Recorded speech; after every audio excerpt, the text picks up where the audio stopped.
Answer.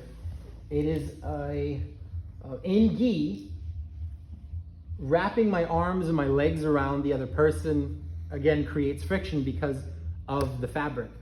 Not only that, if the gi starts to crumple, then there's less surface area or greater surface area and less distance, free distance to travel between us. And then if it's wet, again, greater tension. So we're gonna go into hoagie grip. Does everyone know hoagie grip? Hoagie is what the East Coast version of a sub sandwich is. So you eat a hoagie like this. On a no-gi, I often use the hoagie grip. Well, now we're moving into lasso guard. We're in knee pin position, and we kick, and we come across from out and underneath. And this torque will bring his wrist to me, and I hoagie grip.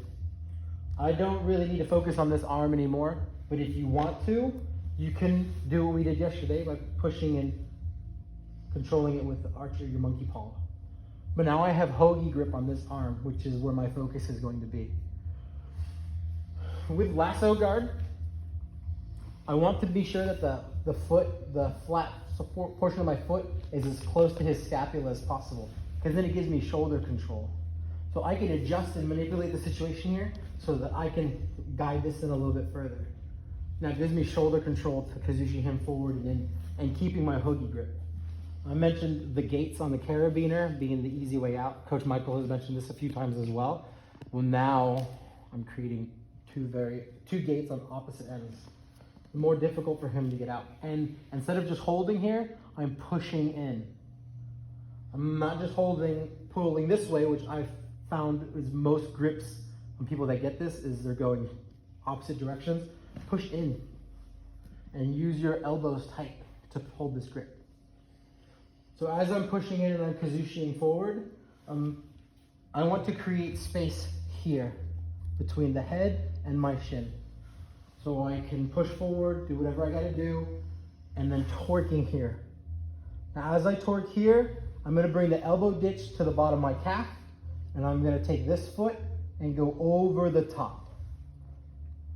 Now when I do this, I'm bringing my leg back over here and in.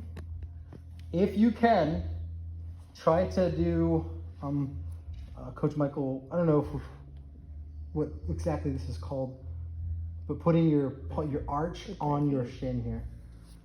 So as we're in here, we're hoagie grip, or we got the lasso, we got the hoagie grip. I'm going over the shoulder and I'm here. And now I can keep this clamped pretty tight here. And I'm gonna turn that way. This is gonna put a lot of tension on his hand and on his shoulder, and I can move. So I'm gonna come this direction, and I'm gonna get down to turtle-ish position and move him over. This gives me control entirely of his arm. I have wrist locked here. I can move myself over to transition for a bicep slicer. I can hammer fist his face. I can hold on to the tricep here, kick forward and over,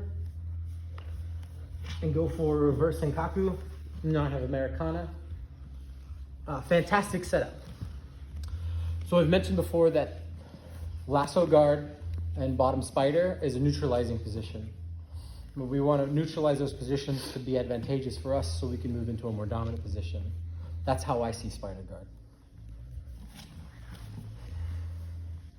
Here we're on this position playing open guard. He puts his hands on me.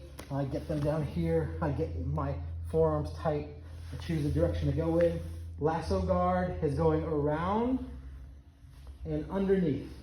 The hoagie comes straight to me, and I'm trying to get my knee or my top of my foot to my scapula. Pushing away from him so I can torque. Going over the shoulder and clamping it tight. If you want to let go, you can. I like to maintain control. I can do the homie grip. And then turning my knees over. Again, I chose to use William deliberately to show his mass over my legs. And then you have options. Dishonorable wrist locks. Hammer face. Reaching over for the bicep slicer. Yep. When you release this, move forward like I showed, please. But we don't want to hurt each other. As a white belt in competition, you can't do bicep slicers, right?